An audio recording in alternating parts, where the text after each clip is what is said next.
What's up, Lore Masters? This is the conclusion of a two-part series, so for you to get the full scope, be sure to click in the top right-hand corner right about now. It'll make a lot more sense if you do.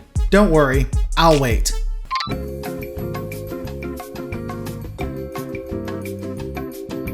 Okay, done? Great. Let's just get into it.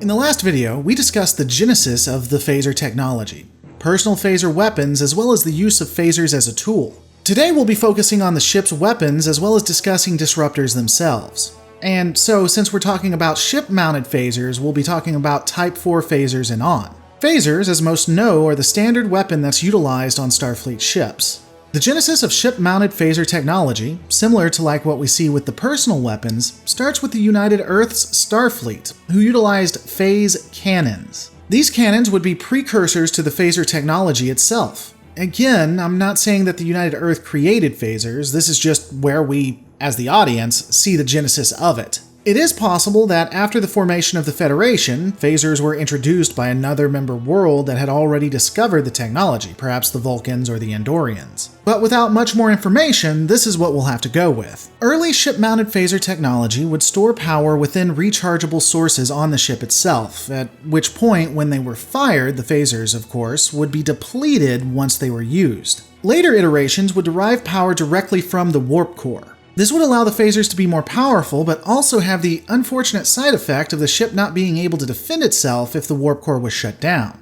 Interestingly, before this, the power would have been stored, so even if the ship lost power, it could still fire phasers, until the energy was depleted, of course. And also, I may have missed it, and God knows I'll be called out in the comments if I did, but this made me wonder why there were ever limitations on how long you could fire phasers. If the energy is pulled from the warp core itself, couldn't you just fire until there was no more power left? I mean, again, I don't know. Again, this may have been explained and I just missed it, but why wouldn't you just fire until whatever it was dead?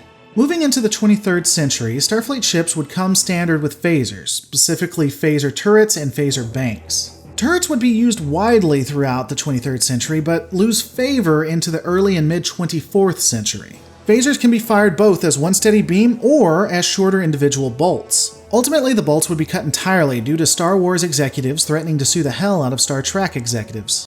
Ultimately, advancements in phaser technology would mean that the phasers themselves would generally fire in a continuous stream well into the 24th century. The bolts we saw in the 23rd century would be all but gone except for in special circumstance. In the 24th century, technology would advance to the point that you would have phaser banks combined to create powerful phaser emitters, and later advancements would allow for the phaser cannon. Shipboard phasers, save for the phaser cannons, which I could never really confirm this about, would be able to fire steady streams, concentrated bolts, proximity blasts, and stun. Like you could stun entire populations, at least in the original series, so crazy. According to Memory Alpha, ship phasers could also be modified to provide power transfers. They could be used for antimatter spreads, laser pulse beams, photon pulses, pulse compression waves, modulating phaser pulses, and covariant phaser pulses. They also came standard with gelato machines. From what I could find, it would appear that the latest version of ship-mounted phasers, as of the upload of this video at least, is Type 10 phasers. It could possibly be higher. Additionally, as somewhat noted before, phaser technology numbering system put the first three types of phasers as the handheld or as the rifle, and then the rest are for ship mounts or land turrets. What's curious is, at least to me, is if they improved upon the original design of phaser technology, if they made handheld phasers better, would they continue the numbering system? So Type 10 phasers are for ships, but Type 11 would be for a new type of rifle. I mean, it's not completely crazy, but that would be interesting and confusing. Now, the original question posed by a Patreon counselor of the lore was, what's the difference between phasers and disruptors? And let me say this. Recently, I did a video on transwarp drive, and if future Starfleet ships were using the Excelsier's transwarp drive itself, which would explain the new TNG scale. You should check it out, it's in the top right-hand corner right now if you want to take a look. Now, in that video, I made the comment that every alien that ever interacted with the Federation utilized the same warp scale as the Federation. And of course, I took a jab at it, that it didn't make sense. Some people took me to task, I'll say reasonably, on that. The argument that was used by my audience is that regardless of what the alien species calls warp drive, the communicator will relate warp drive specifically to Starfleet personnel, something they would understand. So while the Romulans might not call their propulsion warp, nor utilize the warp scale, the communicator magically knows what they mean and puts it into terms that Starfleet officers would understand. And taking a look at this research, what I've done today, this theory is bolstered by the fact that there doesn't appear to be a lot of cohesiveness to what a disruptor is, or how disruptor technology works, or how aliens use them. Disruptors honestly seem to be a catch-all for any alien tech that isn't a phaser. Disruptor arrays, disruptor cannons, disruptor blasts, sonic disruptors, polaron disruptors. These technologies appear to be very drastically different in how they work, but they're all still disruptors.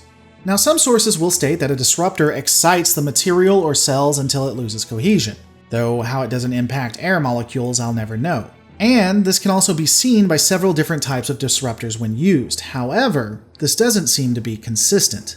One thing I will state though is that it generally is preferable to be killed by a phaser than by a disruptor, based on how horrific the deaths appear. Ultimately, the differences between phasers and disruptors seems vast and yet unexplained. Are they similar? Are they not? Mainly this is because Star Trek doesn't go out of its way to delineate. It doesn't go out of its way to explain disruptors. The interesting piece to this was the use of phasers as a tool. I mean, it's very Federation.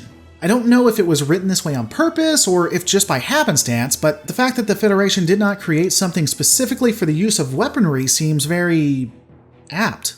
But those are my thoughts. What are yours? Let me know in the comments below.